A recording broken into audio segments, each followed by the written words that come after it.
नमस्कार, आप सभी का स्वागत है वरदान एक्सप्रेस पर। मैं हूं लोकेश चौरसिया। अब मध्य प्रदेश विधानसभा चुनाव को लेकर एग्जिट पोल का सिलसिला शुरू हो चुका है। हालांकि परिणाम 3 दिसंबर को आने वाले हैं, लेकिन उसके पहले सभी चैनलों पर सभी जगह चर्चाएं हैं कि एग्जिट पोल आखिरकार किस ओर ले जा रहे हैं।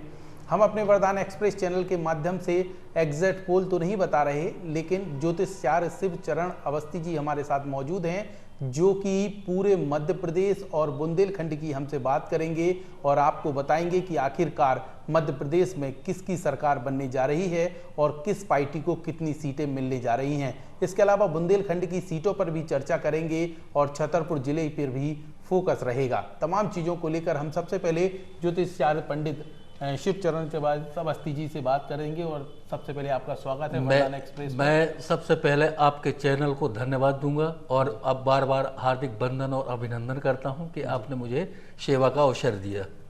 शुरुआत करते हैं कि जिस तरीके से मध्य प्रदेश में विधानसभा चुनाव तो संपन्न हो चुका है, अब लोगों को इंतजार है 3 दिसंबर का, लेकिन एग्जिट पोल जो जिस तरीके से खुल रहे हैं, आपका गणित क्या कहता है ज्योतिष? मध्य प्रदेश में कुल मिलाकर के 230 विधानसभाएं हैं, जिसमें से 82 सीटें हैं आरक्षित अनुसूचित जाति और जनजाति के लिए। बिल्कुल। जिसमें से मध्य प्रदेश की 82 सीटों में अनुसूचित जाति जनजाति की हो गई। 6 सीटें हैं आपकी सामान्य और ओबीसी के लिए। बिल्कुल। तो पहले तो मूल्यांकन निकला क्या, नवरात्रि के पहले और नवरात्रि के बाद जी टिकट घोषित हुई हैं। हाँ। तो कांग्रेस ने 9 का मूल्यांकन बनाया। अच्छा। क्योंकि 144 सीटें घोषित की थी पहली श्रृंखला पे, तो 4 दूना 8, एक 9 का मूल्यांकन बना। बिल्कुल। शुभ अंक कांग्रेस का मिथुन का स्वामी गुरु बना के बनाया गया, इसलिए मजबूती लग्न पे मजबूती पकड़ गई। अच्छा। और दूसरी बात ये है कि नामांकन किस अवधि पे डाले गए। हाँ। तो नामांकन डेट भी उनकी पुख नक्षत्र को ज़्यादा चिन्हित किए गए। हाँ। वो महत्व रखता है जी। और फिर जिस दिन वोटिंग हुई है उस दिन का चंद्रमा किस लग्न पे था वो भी निहित करता है। ये इन सब और जिस दिन काउंटिंग होना है उस दिन का चंद्रमा निहित किस लग्न पे हो रहा है। हाँ। तो इन सब बिंदुओं को ध्यान में देते हुए हम इस मुकाम में पहुंचते हैं कि मध्य प्रदेश में पहली बात ग्वालियर और चंबल में 23 से 22 से 24 के बीच में कांग्रेस सीटें पाएगी और 8 से 10 सीटें बीजेपी पाएगी। ऐसा क्यों? मतलब कांग्रेस को आप ज़्यादा बता रहे हैं, भाजपा को एकदम कम ही बता रहे हैं? क्योंकि कांग्रेस को वोट नहीं मिल रहा है। हाँ। ये इनके 5 साल के कार्यकाल का मूल्यांकन है। अच्छा। यानी किसी भी सत्ता का मूल्यांकन है। हाँ। और दूसरी बात, पक्ष और विपक्ष की गतिविधियों पे भी वोट शेयर होता है और साथ ही कामियों और नाकामियों का वोट होता है। ठीक है। और फिर उस सामने वाले के ग्रह दशा का वोट है कि किसका गोचर कितना मजबूत है, उनको भी ध्यान में दिया जाता है। नहीं तो ये जो आप आंकड़े बता रहे हैं, ये जो प्रत्याशी हैं उनकी जो ये होती है, क्या कहते हैं, कुंडली होती है, तमाम चीजें होती हैं, उसको देखकर आप आंकलन लगा रहे हैं? उसको भी पार्टी का आंकलन है? उसको भी देखते हैं, पार्टी को भी देखते हैं। हाँ। दोनों तथ्यों को संज्ञान में लिया जाता है। और तीसरा फैक्टर लेते हैं मध्य प्रदेश की जातिगत फैक्टर, वर्गवार फैक्टर। मध्य प्रदेश में अनुसूचित जनजाति का वोट है 11% और ओबीसी का है 32%, मुस्लिम है 8% और आपका अनुसूचित जाति का है 26% और 23% है सामान्य वोटर। इसको भी मूल्यांकन यानी इसको भी हम संज्ञान में लेते हैं। इन सभी का संज्ञान लेते हैं। वोटिंग हुई है 72, ऑल एमपी में 72%। ठीक है। उसको भी मूल्यांकन लिया गया। तो 13 से 15% वोट शेयर करता है का अन्य दलों को। ठीक है। और 45, 47, 46 का रेशियो चलता है पार्टियों में, राजनीतिक जो पार्टियां, राजनीतिक पार्टियों में। ठीक है। तो जिन जिन प्रत्याशियों को 45% या 47% वोट शेयर होता है वही प्रत्याशी सीट निकालता है। हाँ। अच्छा, मालवा क्षेत्र क्या कहता है आपके गणित के अनुसार? मालवा क्षेत्र में कांग्रेस थोड़ा पीछे है। अच्छा, मालवा में कांग्रेस पीछे है? कांग्रेस पीछे रहेगी मालवा में। मालवा में आंकड़े क्या है, मतलब किसकी कितनी सीटें होंगी? मालवा में 17 से 19 सीटें कांग्रेस को जाना चाहिए। 17 से 19 कांग्रेस को? हाँ। और भाजपा? 30 से 32 तक भाजपा को जाना चाहिए। अच्छा, मतलब मालवा में भाजपा स्ट्रांग है। और ये अपना ये जो चंबल क्षेत्र है इसमें कांग्रेस स्ट्रांग है। अब बुंदेलखंड की अगर बात करें तो बुंदेलखंड के क्या नतीजे? बुंदेलखंड में 16 से 18 कांग्रेस हासिल करे। 20 सीटों में 16 से 18 कांग्रेस। अच्छा, और 10 से 8 में बीजेपी रहेगी। अच्छा, ये आकलन है आपका। और ये ऐसे में फिर सरकार, मध्य प्रदेश में सरकार का गठन किसका होना चाहिए? मध्य प्रदेश में सरकार बनेगी अंततः कांग्रेस की। नहीं तो ये गठबंधन से बनेगी कि एक तरफा कांग्रेस की बन जाएगी? स्पष्ट बहुमत से सरकार आएगी कांग्रेस की। एक तरफा कांग्रेस की सरकार बनेगी। ये गणित आपने कहाँ से लगा लिया कि भाई कांग्रेस की पूरी सरकार ही मध्य प्रदेश में बनने जा रही है? क्योंकि देखिए, हर रीजन का हमने मूल्यांकन निकाला। हाँ। और हर सीटों का आंकड़ा निकाला। और हर सीटों के आंकड़े निकाल करके 79 सीटें हैं जिन पे पेचीदा सिस्टम फंसा है मध्य प्रदेश की। हम बात कर रहे हैं जो आपकी, हालांकि ज्योतिष का वो काम नहीं है, लेकिन लाडली बहना योजना जिस तरीके से भाजपा ने चलाई, किसानों के लिए जो राशि आवंटित की या परेशानी के समय या कुछ भी कह लो, तो वो तो स्ट्रांग थी। लेकिन भाजपा क्यों कम? लेकिन कुछ चीजें हैं किसानों, बच्चों, युवाओं पे और लाडली बहना का आधा फोकस कम हो गया है। किसमें? जब जातिगत प्रत्याशी हो जाते हैं तो लाडली बहना फीकी पड़ती है। अच्छा, और इसके अलावा अब हम चूंकि बुंदेलखंड के रहवासी हैं, इस क्षेत्र के हैं, आपने हम अपना गणित भी बता दिया कि बुंदेलखंड में क्या होने वाला है। छतरपुर जिले की अगर बात करें तो छतरपुर जिले में 6 विधानसभा हैं, इसमें क्या आकलन जा रहा है आपके अनुसार? 4 सीटें मजबूती से कांग्रेस जीतेगी। 4 मजबूती से जीतेगी और 2 सीटों में जीत का अंतर कम रहेगा। अच्छा, यानी 1.7% 2 सीटों का जीत का 4-2 का रेशियो बन गया। ये नहीं, 2 सीटों पे कांग्रेस 1.7% रेशियो लेके जीतेगी। अच्छा, और 4 सीटें 3 से 5% वोट रेशियो लेके जीतेगी। हाँ, मतलब ये आकलन माना जाए कि 6 में से 4 कांग्रेस जीत रही है? नहीं तो हाँ, 6 जीत रही है। 6 जीत रही है। क्या बात कर रहे हैं? 6 जीत रही है। अच्छा, तो ये आपने कैसे दावा कैसे कर दिया कि भाई 6 में से 6 ही कांग्रेस को मिल जाएंगी? क्या है, जो अन्य प्रत्याशी होते हैं किसी पार्टी को छोड़ करके जाते हैं। हाँ। तो उस पार्टी का उतना बड़ा नुकसान नहीं होता है, चाहे वो कांग्रेस हो चाहे भाजपा हो। चाहे वो कांग्रेस हो चाहे भाजपा हो। यानी जो दूसरे दल में जाता है उसका वोट शेयर प्लस उसकी जातिगत वोट शेयर, हाँ। उतने पे ही उसको संतुष्टि होना पड़ता है। या कि कैडरशिप हो, आप 5 बार के 6 बार के बड़े डिक्टेटरशिप में नेता रहे हों तो आपको वोट शेयर अच्छा मिलेगा, आपकी नेटवर्किंग होगी, बिल्कुल, तब सीट यानी आप निकाल सकते हैं। लेकिन वैसा नहीं मुझे दिख रहा है यानी आपके छतरपुर जिले में। अच्छा, एक और हम लास्ट आकलन आपसे ये जानना चाहेंगे, अब हमें नहीं पता कि वो आपसे करना चाहिए सवाल नहीं करना चाहिए, लेकिन मेरे मन में है इसलिए मैं कर रहा हूँ। छतरपुर जिले में 6 विधानसभा हैं, क्या आप पर विधानसभा बार ये आकलन लगा सकते हैं कि कौन जीत रहा है, कौन सी पार्टी जीत रही है? हम हर सीट पे बता सकते हैं। अच्छा, चलिए छतरपुर जिले पे बता दीजिए। छतरपुर जिले में हाँ, पहली बात तो चंदला कौन जीत रहा है? कांग्रेस के पक्ष में जाएगी, वोट शेयर ज्यादा रहेगा। अच्छा, क्योंकि शापा कैंडिडेट कांग्रेस से गया है। शापा का जो कैंडिडेट है, भाजपा का जो शापा कैंडिडेट गया है कांग्रेस से, लेकिन उतना ज्यादा नुकसान नहीं कर रहा है। नुकसान कर रहा है वो बीजेपी का ज्यादा, तो नुकसान हो रहा है वहां पे बीजेपी का। अच्छा, क्योंकि कांग्रेस से तो गया है पुष्पेंद्र अग्रवाल, लेकिन नुकसान कांग्रेस का कम कर रहा है। अच्छा, लेकिन वोट शेयर की स्थिति से सिंपैथी वोट प्लस उसका यानी पार्टी का वोट और प्लस योजनाओं का वोट मिला करके 10 से 11,000 वोट के अंतर से कांग्रेस चंदला जीतेगी। अच्छा, अगली अगली आई राजनगर। तो राजनगर में भी कुछ जातों का वोट एक तरफा प्रत्याशी को मिलता है। 8 जातियां हैं कि जो कांग्रेस को एक तरफा पर्सनल व्यक्ति के रूप में देती हैं और अन्य जाति का वोट उसके पास वोट शेयर मिलता है।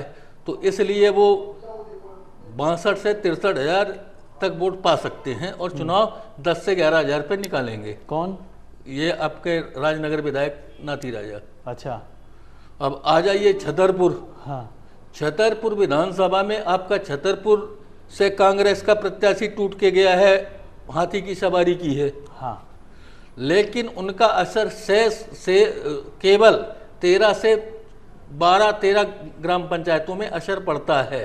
हाँ, लेकिन भाजपा कैंडिडेट और सपा कैंडिडेटों का सिर्फ 2-2, 3-3 ग्राम पंचायतों में असर पड़ता है।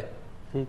लेकिन कुछ चीज़ों में आलोक चतुर्वेदी का पर्सनल वोटर है, कुछ योजनाएं उनकी अच्छी हैं। हाँ, उनका उसको लाभ मिल रहा है, तो वो 9 से 10,000, 10,500 रेशियो से सीट निकालेंगे। अब आइए मलहरा। हाँ, मलेरा। मलहरा में रामसिया भारती उपचुनावें हारी थी। हाँ, मेन चुनाव नहीं था। उपचुनाव में सरकार किसी की होती है, व्यवस्थाएं प्रशासन उनका होता है, लेकिन उसका खासा असर नहीं पड़ता, यानी वो बात अलग होती है। और जब आम चुनाव की बात होती है तो सिस्टम अलग बन जाता है। और दूसरी बात सिंपैथी वोट, पार्टी का वोट और प्लस अन्य वोट और फिर उसकी लग्न, ये सब साथ देता है। तो वो भी स्थिति 8 से 7,000, 6300, 7800 के रेशियो से यानी रामसिया भारती भी सीट निकाल रही है। अच्छा, अब बिजावर। बिजावर पहली बात तो बदनाम, यानी ये आया मुहिम क्या, हाँ, कि बाहरी है। हाँ, बाहरी है। और दूसरी बात बाहरी है, बगावतें हुई, पार्टियां भी हुई, अंत में धीरे धीरे करके स्थितियां, उसका ग्रह मजबूत नहीं होता तो जो बिगड़े हुए स्वर थे वो इकट्ठा नहीं होते। जैसे भुवनवीर विक्रम सिंह जी के बगावत करके निर्दलीय आ रहे थे, आपकी रेखा यादव आई, लेकिन धीरे से सिस्टम में आ गई। हाँ, सब शांत हो गए। सब शांत हो गए। फिर एक पे एक चुनाव हो गया आमने सामने का। तो आमने सामने के चुनाव में ज्यादा विरोध नहीं हुआ, ओबीसी वोट कंसीडर हुआ। अच्छा, और अन्य जातों का वोट, जैसे सामान्य वोट 30 से 35% कांग्रेस को मिला है बिजावर में, 25 से 30% कांग्रेस को वोट मिला। हाँ, लेकिन 55% वोट ओबीसी कांग्रेस को मिल रहा है, क्योंकि ओबीसी कैंडिडेट है।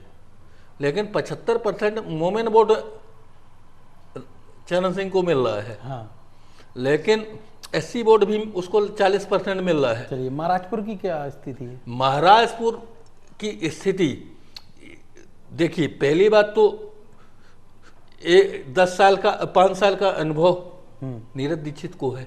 ठीक है। दूसरी बात, इतना बड़ा उसका विरोध भी नहीं है। बिल्कुल। रही बात दौलत तिवारी, टिकट सबको ही मांगता है। हाँ, टिकट सबको मांगता, सब मांगते हैं। टिकट परचेज किसके नाम पे हो जाए वो उसकी किस्मत के ऊपर है। लेकिन कांग्रेस को जब टिकट मिली, दौलत तिवारी बगावत कर गए, लेकिन वो कुछ ही क्षेत्र में समेट गए हैं। क्या? कुछ ही क्षेत्र में। अगर ये बड़े पद हौदे में होते, खींच के ये नगर पंचायत, नगर पालिका, इस रेशियो तक की इनकी राजनीति है अभी। क्योंकि बड़े हौदे का जिला पंचायत अध्यक्ष और जिला अध्यक्ष के चुनाव नहीं लड़े हैं, तो इसलिए इनका अभी वक्तव्य तो उतना बड़ा नहीं है कि ये। मतलब महाराजपुर से आप नीरज को जितवा रहे हैं? नीरज, देखिए कुछ क्षेत्र में नीरज पीछे है, तो कुछ क्षेत्र में आपके कामाख्या सिंह पीछे। पीछे। लेकिन जब समूचे पे आओ तो 3900 और 6300 से नीरज दीक्षित चुनाव निकालेंगे। अच्छा। एवब में आपने जिस तरीके से हमें ये पूरे आंकड़े बताए, अब हमें ये बड़ी देर से सोच रहे थे कि आपने छतरपुर जिले के बता दिए, बुंदेलखंड बता दिए, मध्य प्रदेश बता दिए, तो हमारे मन में ये सवाल बार बार उठ रहा है, कहीं आप कांग्रेस के एजेंट के रूप में, या ये कहें कि कांग्रेस के पक्ष में तो बातें क्यों कर रहे हैं ये, क्योंकि ज्योतिष का गणित इतना सटीक कैसे हो सकता है? पंडित, ज्योतिष और डॉक्टर ये वैद किसी के नहीं होते हैं। हाँ। जो ज्योतिषाचार होगा वो किसी पार्टी का नहीं होता है, पार्टिकुलर नहीं होता है। जो वैद होता है वो पार्टिकुलर नहीं होता है। जो राजा होता है वो शब का होता है। जिस तरह से कूप, हाँ, कूप में हर व्यक्ति उससे पानी निकाल कर उपयोग कर सकता है। और पंडित जो है, कर्मयोगी जो है, वो सबका होता है, एक का नहीं होता है। हाँ। तो जिन सीटों पे कांग्रेस जीत रही है तो कांग्रेस जीत रही है। जैसे आपका दमोह में 2 सीटें कांग्रेस और बीजेपी में आमना सामना है, यानी 2 सीटें कांग्रेस जीत रही, 2 सीटें बीजेपी जीत रही है। दमोह में?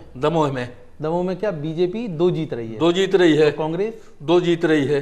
ठीक है, वहां 2-2 का है। हाँ। टीकमगढ़, हाँ, टीकमगढ़ में कांग्रेस 2 सीटों पे रहेगी और आपके 3 सीटों में बीजेपी रहेगी। अच्छा। कांग्रेस टीकमगढ़ में 2 में रहेगी, बीजेपी 3 में रहेगी। 3 में रहेगी। अच्छा। हाँ, ये मतलब निवाड़ी भी जोड़ लिया है। निवाड़ी को भी जोड़ लिया है, निवाड़ी और पृथ्वीपुर जोड़ा। ठीक है। हाँ। अब आया सागर